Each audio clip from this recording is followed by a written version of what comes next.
All right, so in missional leadership, this is week 4, lecture 3.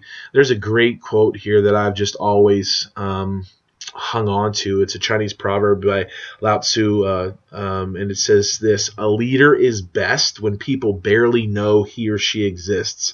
Of a good leader who talks little, and when his or her work is done, his or her aim fulfilled, they will say, 'We did this ourselves.'"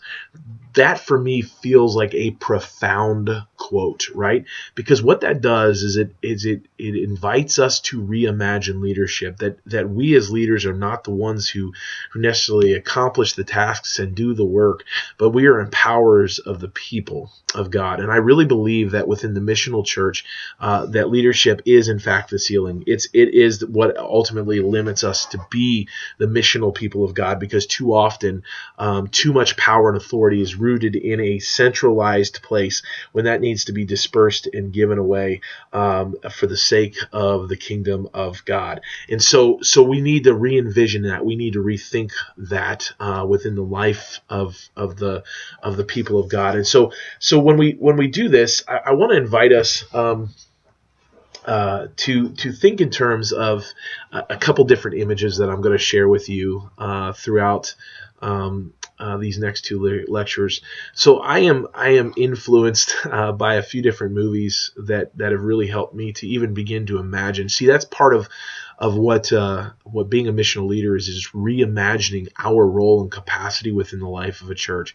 And so I guess the first movie that has impacted me greatly was a 2000 movie when Will Smith is playing a caddy by the name of Bagger Vance. So if you've ever watched the movie The Legend of Bagger Vance, in this movie, Juna, which is this really good golf star who goes off to the war and comes back shell-shocked and unable to play the game of golf, is volunteered to participate in this sort of memorial golfing event with these 2 great golf stars.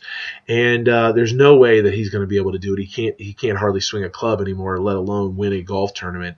But then out of nowhere shows up this guy named Bagger Vance. Now this is pre-civil rights. This is a very white South where the power is located in people's whiteness. And then all of a sudden you have this black caddy show up out of nowhere who begins to speak and breathe life from the margins into the life of this white famous once famous golfer. And so it's this phenomenal thing of how you can see empowerment happening from the margins into the life of someone else. And so what this caddy does, Bagger Vance, is that he doesn't necessarily play the game of golf for Juna. A leader never does that.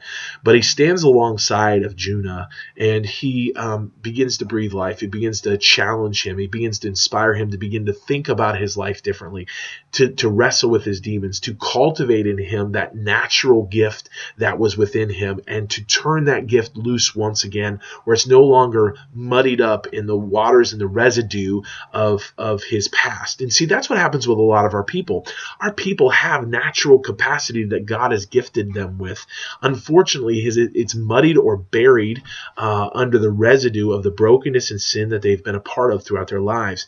And we as leaders have been given this commission to come alongside of them and to speak and breathe life into them in order to cultivate or coax out of them the very things that God has planted in them. There's this powerful moment in which late at night, Bagger Vance is out on the greens. He's trying to get a read of the greens. And he's teaching one of these young boys who wants to be a caddy as well how to read the greens. And the question is asked of Bagger Vance. The question is asked, do you think Juna can win? And Bagger Vance says, if he finds his authentic swing. And the young boy says, what do you mean by authentic swing? And he says these words. He says, yep, inside each and every one of us is one true authentic swing, something we was born with, something that's ours and ours alone, something that can't be taught to you or learned, something that's got to be remembered. Over time, the world can rob us of that swing. It can get buried inside of us under all the wouldas and couldas and shouldas, and some folk even forgot what their swing was like. And this is a powerful moment in the movie in which you begin to realize that Bagger Vance exists to help Juno find his authentic swing. What if we as missional leaders began to take that role within our communities? What if instead of them fulfilling our prescribed methods and plans and purposes and aims, we instead took the time to become investors, in which we invested in people whose lives had been buried amongst the wouldas, couldas, and shouldas, and inviting them to imagine their lives as missional change agents within the overall Missio Dei of God. That God is wanting to dispatch them out into the world for the sake of the kingdom, and they have been given permission and a call by God to fulfill that role, right? See, in the centripetal model, we don't have to worry about doing that, because as long as we're good, we can just invite them and we'll do it all for them. But in the missional mindset, in the centrifugal mindset, I can't go and do all of that stuff. I'm not supposed to. I'm supposed to infuse my people with the kinds of passions, purposes, and pursuits that invites them into the world, and to shape the way in which that missional ministry should be fulfilled within the life of the world, or the context in which they find themselves. The second movie that has deeply impacted me is the movie Dead Poet Society. And if you've never seen that, that's another one you just got to watch. In this, Professor Keaton shows up at this boarding school for young men, and these young men had already lost a sense of zest and zeal and passion for life. They had already found themselves within the predictive models and the prescriptive models of the modern world. Like their lives had already been determined to them by a top-down hierarchical family structure, by a boarding school structure, and each one of them had these passions that wasn't being brought out. And Keating steps right into that as an English professor, and he begins to realize these kids are already falling prey to a sense of lifelessness or a stagnancy, and so he wants to invite them to imagine their lives differently, to imagine their lives within the context of passion and infusing them with a sense of purpose.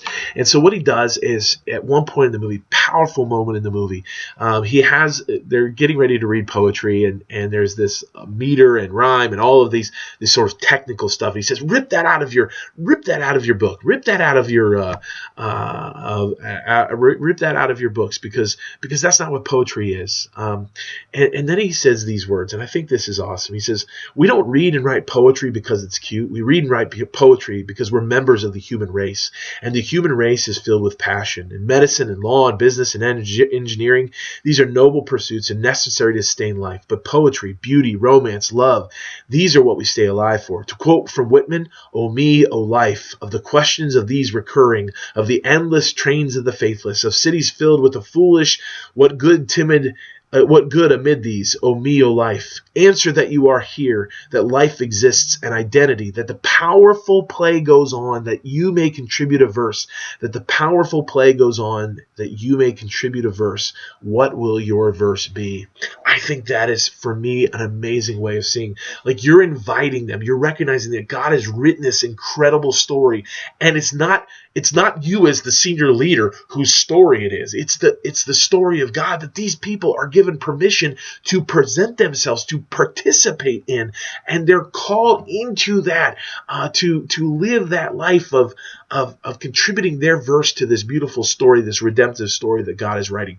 So I love this image of Bagger Vance, who comes alongside of this golfer to help him find his authentic swing, and this Professor Keating, who comes alongside of his students to help them understand what their verse would be. What if we took that role within the life of the organizations that we found ourselves in, the churches that we led? How can you exponentially multiply the impact of the kingdom through leaders just like that? We're going to pick that up in the next lecture.